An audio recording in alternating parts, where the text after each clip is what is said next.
اللہ کے نبی صلی اللہ علیہ وسلم نے فرمایا کہ دو چیزیں کبھی ریفیوز نہیں کی جاتی، اثنتان ما تردان، two things are never refused، الدعاء in the نداء،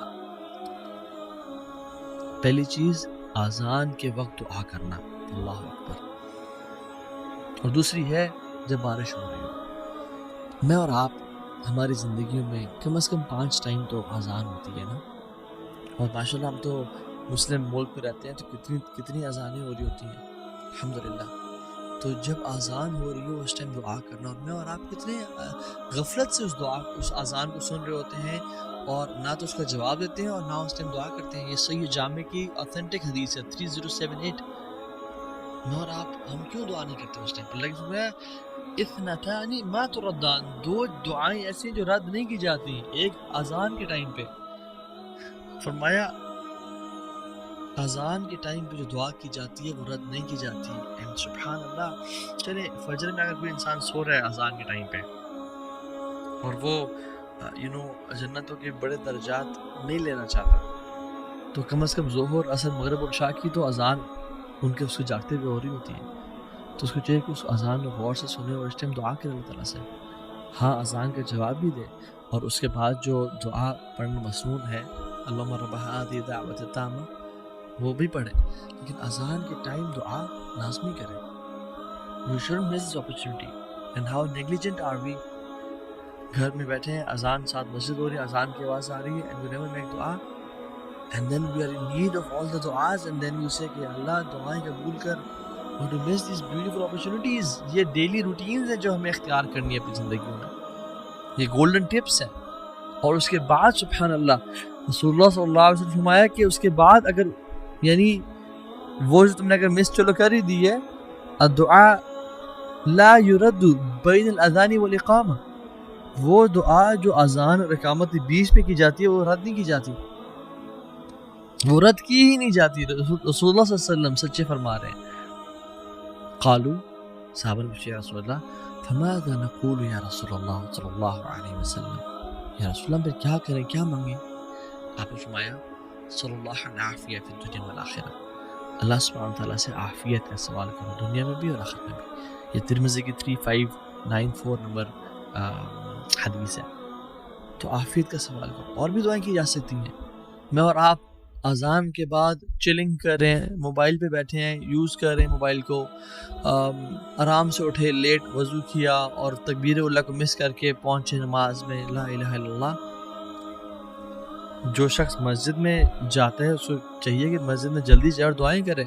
جو خاتون گھر میں بیٹھی ہے وہ اذان کے ٹائم پہ بھی اور اذان کے بعد جب تک جماعت نہیں ہو رہی دعائیں کرتی رہے۔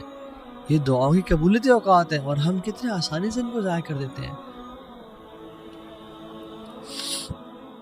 And we are missing out on such a big opportunity. لا الہ الا اللہ۔ So go masjid early، اور sisters کے لیے make dua in the house۔ اور ایک اور اپرچونٹی اس کے بعد جب ہم نماز شروع کرتے ہیں اللہ اکبر، اور ہم جب سجدہ کرتے ہیں تو سجدے میں ہم اپنی سب سے خوبصورت اور اپنی جو ماتھا ہے، جو آنریبل چیز ہے جس کو ہم جھکنے نہیں دیتے لوگوں کے سامنے، ہم اللہ کے سامنے زمین پہ لگا دیتے ہیں، اور اللہ تعالیٰ کو یہ چیز بہت پسند ہے۔ اقرب ما یکون العبد من ربہ وهو ساجد فاکثر الدعاء، سب سے محبوب چیز جو اپنے رب کو ہے وہ کیا ہے؟ یا جب سب سے قریب انسان اپنے رب کب ہوتا ہے؟ جب وہ سجدے کی حالت میں ہوتا ہے۔ تو اللہ کی فرمایا فاکثر الدعاء، کثرت سے دعا کرو، اور ہم 3 دفعہ، 5 دفعہ، 7 دفعہ، 8 دفعہ، 10 دفعہ، ایون اور جتنے دفعہ پڑھیں، لیکن بس سبحان ربی الاعلیٰ پڑھ کے اٹھ جاتے ہیں۔ یہ صحیح مسلم کی 482 نمبر حدیث ہے۔ ہمیں چاہیے کہ ہم کثرت سے دعائیں کریں، چاہے وہ قرآنک دعائیں ہیں یا وہ احادیث میں آتی ہیں۔ قرآن پڑھنے سے منع کیا گیا، لیکن قرآنک دعائیں ہم کر سکتے ہیں، شیخ السمین رحمہ اللہ کا فتویٰ ہے۔ تو دعا کریے یا مقلب القلوب ثبت قلبی علی دینک، یا اللہ میرے گناہوں کو معاف کر دے، اللہ اغفر لی، جتنی بھی دعائیں عربی میں انسان مانگے تو کثرت سے دعائیں۔ اور ایک اور حدیث، ابو مواہب بالی نے رضی اللہ تعالیٰ عنہ رسول اللہ پوچھا، رسول اللہ صلی اللہ علیہ وسلم کون سی دعا اللہ تعالیٰ سنتے ہیں؟ تو پہلے ہم نے ذکر کر لیا تھا جوف اللیل الآخر، جو رات کے آخری حصے میں کی جاتی ہے، اور دوسری پارٹ ودبر الصلاۃ المکتوبات، by the end of every prayer. دبر کا لفظ جب بھی آتا ہے تو جب نماز کے بارے میں آیا ہے اور دعا کے بارے میں خاص طور پہ، تو میں پورے اس ڈسکشن کو سمرائز کر رہا ہوں اور وہ شیخ عثیمین کے فتویٰ سے بتا رہا ہوں کہ جب بھی دبر صلات کا جو ٹرم یوز کی گئی ہے، تو جب دعا کی بات ہو رہی ہے تو وہ نماز میں سلام پھیرنے سے پہلے کی بات ہو رہی ہے، اور جب اذکار کی بات ہو رہی ہے، جیسے اللہ کے نبی صلی اللہ علیہ وسلم نے اپنے ایک صحابی رسول کو معاذ بن جبل کو فرمایا کہ میں تم سے بڑی محبت کرتا ہوں تو تم فی دبر الصلاۃ یعنی نماز کے آخر میں یہ پڑھا کرو اللہم اعنی علی ذکرک و شکرک و حسن عبادتک۔ اب چونکہ یہ ذکر ہے تو اس سے مراد نماز کے فوراً بعد، اور جب اللہ کے نبی صلی اللہ علیہ وسلم دعا کی بات کریں تو یعنی نماز سے بالکل سلام پھیرنے سے پہلے۔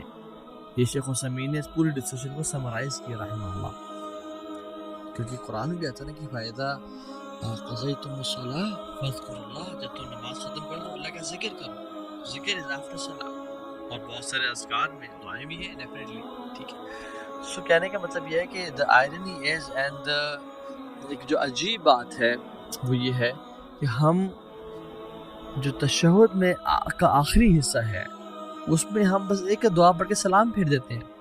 We are missing a lot on this opportunity۔ رسول اللہ صلی اللہ علیہ وسلم نے فرمایا کہ اس وقت میں جو تمہیں دعا پسند آتی ہے تم وہ کرو۔ عام طور پہ ہمارے ٹرینڈ بنا ہوا ہے کہ ہم وہ دعا جو ہے رٹی رٹائی رب اجعلنی مقیم الصلاۃ ومن ذریتی یہ کر سکتے ہیں، لیکن اور بھی تو مانگیں۔ اللہ کے نبی نے فرمایا کہ 4 چیزوں سے پناہ مانگو، قبر کے عذاب سے، موت کے عذاب یعنی زندگی موت کے عذاب سے، جہنم کے عذاب سے، اور دجال کے فتنے سے پناہ مانگو۔ اس طرح کی جتنی دعائیں آپ کر سکتے ہیں کریں، جو دعا چاہتے ہیں آپ سلام پھیرنے سے پہلے کریں۔ اور ہمارے سب کانٹیننٹ میں ایک عجیب سی بات آئرنی یہ ہے کہ سلام پھیرنے سے پہلے ہم دعا نہیں کرتے، اور سلام پھیرنے کے بعد اجتماعی سب لوگ ہاتھ کھڑے کر دیتے ہیں، جو کہ صحابہ کرام کے دور میں نہیں ہوا کرتا تھا۔ اجتماعی دعا ہاتھ کھڑے کر کے کریں نہیں، وہ دعائیں سلام پھیرنے سے پہلے کیا کرتے تھے، اور سلام پھیرنے کے بعد اذکار جن میں کچھ دعائیں بھی ہیں، اللہم اعنی علی ذکرک و شکرک و حسن عبادتک، اللہ اکبر، استغفر اللہ استغفر اللہ استغفر اللہ، اللہم انت السلام و منک السلام تبارک یا ذا الجلال والاکرام، اور آیت الکرسی اور باقی اذکار۔ This should be done before سلام، اور دعائیں کریں کثرت سے۔ اور اس کے بعد دیکھیں، اگر میں آپ سے سوال پوچھوں کہ نماز کے بعد، نماز کے سلام پھیرنے کے فوراً بعد دعا کرنا افضل ہے، قرآن پڑھنا افضل ہے، یا اذکار کرنا افضل ہے، تو شاید آپ سے کہیں یار قرآن پڑھنا افضل ہے شاید، تو صحیح آنسر یہ ہے کہ اذکار کرنا سب سے زیادہ افضل ہے۔ کیوں؟ کیونکہ سنت سے ثابت ہوتے ہیں نماز کے بعد اذکار کرنا، اور جب اپنے اذکار کر لیا اس کے بعد بے شک آپ دعا کریں یا قرآن کی تلاوت کریں یا جو مرضی کرنے کریں۔ سو جو چیز سنت سے ثابت ہے وہ سب سے بہترین اور افضل ہے، ہمیں یہ چاہیے کہ ہم یہ کام کریں۔